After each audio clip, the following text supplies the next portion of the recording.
दिनैनि बे बैसागु बोथोरजों लोब्बा लाखिनानै दुलाराय बर' फरायसा आफादनि मानिजाथाव आफादगिरि दिपेन बर' बिथांखौ आं गुरै बे समाव नोंथांमोननि खाथियाव आङो सिनायथि होनो सिगांदों जे दुलाराय आरो गांसे आर'नाइजों बरायनानै लानो आं बे समाव खावलायदों आरो बे समाव नोंथांमोननि सिगाङाव आं सिनायथि होनो सिगांगोन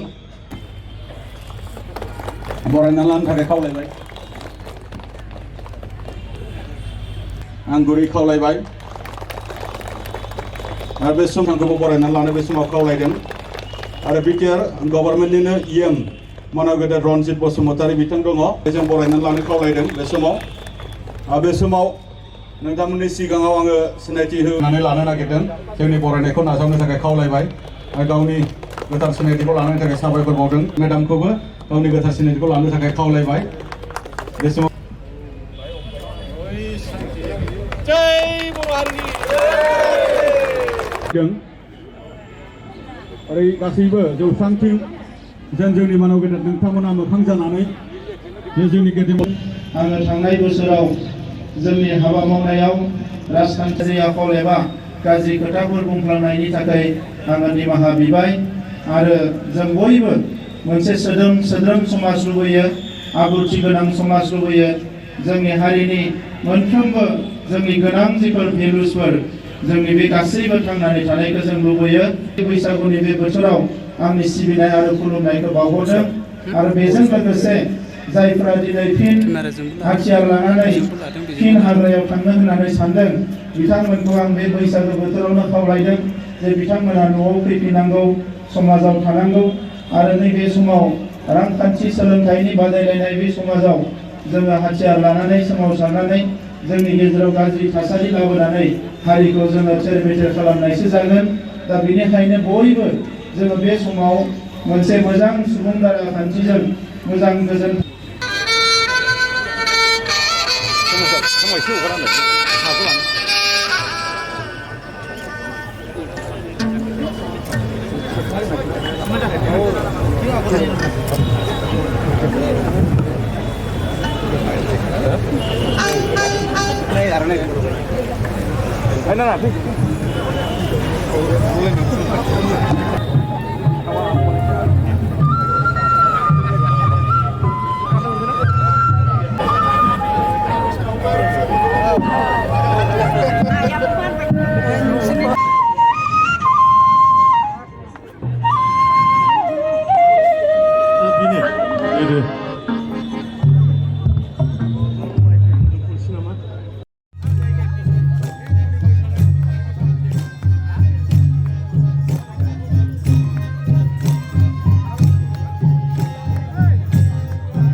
Music!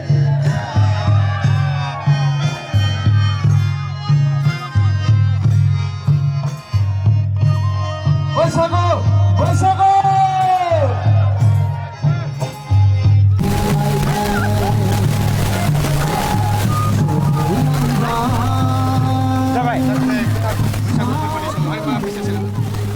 गिबियावनो आङो रंजालि बैसागुनि आंनि साफ्रोमबो देरसिननो खुलुमनाय आंनि लोगो आरो आंनि दुइसिननो गोसो गोरबोनि अननाय आरो गाहाम हामलायनाय बावहरदों आङो मिजिंथिदों गोदान बोसोराव बयबो आलो गोजोनै संसार जानो हागोन बयनिबो न'खराव अनलायनाय फैगोन आरो जोंनि माहारिनि मोनफ्रोमबो थाखोनि सुबुङानो आबादारिया जा समाज सिबिग्रायानो जा धोरोम सिबिग्रायानो जा हारिमु सिबिग्रायानो जा जाय जेरावनो थाया मानो बयबो आलो गोजोनै थानो हागोन आरो गोख्रोङै जौगालांनो हागोन बेखौनो आङो मिजिंथिदों थांनाय बोसोराव बायदिसिना इलेक्सननि बोथोराव बायदिसिना बोथोराव सोरखौबाफोर गोसो गैयामोनब्लाबो माबाफोर रायफ्लांनाय एबा गाज्रि खोथा बुंफ्लांदोंमोनबा आङो निमाहा बिदों आरो फैगौ बोसोराव बयबो अनलायलायनानै खौसेयै गोग्गोम संसार दानो हागोन बेखौनो आङो मिजिंथिनानै बयनिसिमबो गाहाम हामलायनाय बावहरबाय। गामि ओनसोलाव नुनो मोनो दे बैसागुनि मुङाव जोबोद जौ लोंनानै गाज्रि थासारि नुनो मोनो। बेखौ जोङो लासै लासै फोसाबनांगोन। बैसागो जानाय माने जौ लोंनायल' नङा। बैसागो फोरबोखौ गोदो गोदायनि आबै आबौफ्रानो जोंहा फालिबोदों। बियो जोंनि माहारिनि फोरबो। बेखौ जोङो मोजाङैनो खुंनांगोन।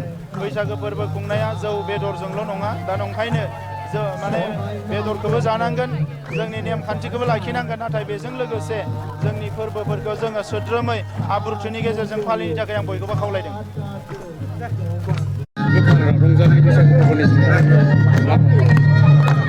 दुलाराय बर' फरायसा आफादा गुबुन बोसोरनि बायदि देग्लाय नैबे क'क्राझार माल्टिपार्पास प्लेग्राउन्ड बेयाव सानसेनि हाबाफारि लानानै जोङो रंजालि बैसागु फालिनाय आरो लोगोसे बेखौ बे बोसोर गोदानखौ बरायनायनि हाबाफारि लादों।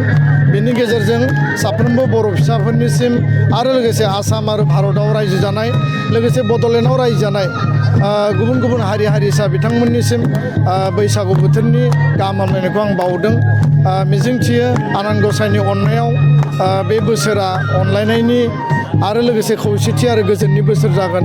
साफ्रोमनिबो जिउआव जाहाथे गोग्गो देहा आरो मोजां हाबाफारि लानायनि बोसोर जाथों आरो मिजिंथियो जे जोंनि गेजेराव जि एना एनि जोंनि गेजेराव जि माने हिंसा हिंसि बे थासारिया जाहाथे गैया जाथों।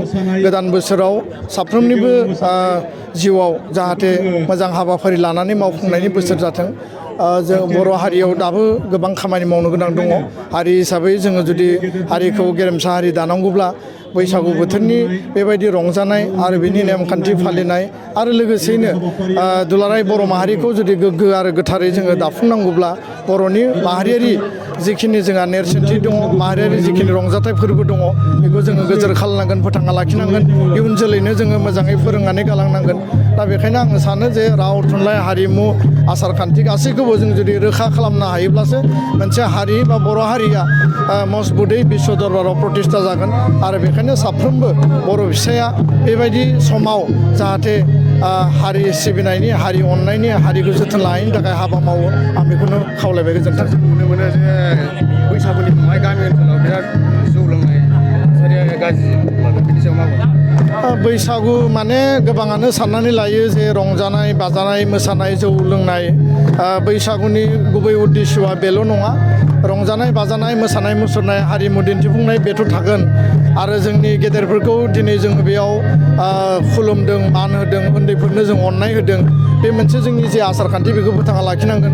गोबाङानो साननानै लायो जे जौ लोंनाय आरो माने माखासे माने जानाय लोंनाय बिनि गेजेरजोंनो बैसागु हगारहरनो नागिरो। दा बेबायदि माने जि जोंनि माने जि हाबाफारिनि गेजेरजों समाजा बिशृंखल जायो, समाजा माने बेले बेजे जायो, समाजाव दावराव दावसि फैयो, नांलाय खमलाय फैयो, बेबायदि हाबाफारिखौ जोङो मावनाङा आरो अकल जायै लोङैल' जों बैसागु फालिनाङा आरो गोबां जायगायाव बेबायदि फालिनायखौ नुयो। दा बेखायनो आं खावलायगोन जे बैसागु रंजानाय आरो फालिनाय समाव मानिनो गोनां माखासे नेमखान्थिफोरखौ जों मानिनांगोन आरो एसे गोसोखौ हमथानानै जोङो साफ्रोमबो गोसो होसारनानै जों रंजागोन। नाथाय जानाय लोंनायनि बेलायाव जाहाथे जों बयबो एसे जोथोन लायो आरो गुबुनखौ रावखौबो हिंसा खालायाबासिनो, नांलाय खमलाय गैयाबासिनो अनलायनायनि गेजेरजों जोङो बयखौबो बोजबनानै जाहाथे बे फोरबोखौ फालियो बेखौनो आं खावलायबाय। गोजोन्थों।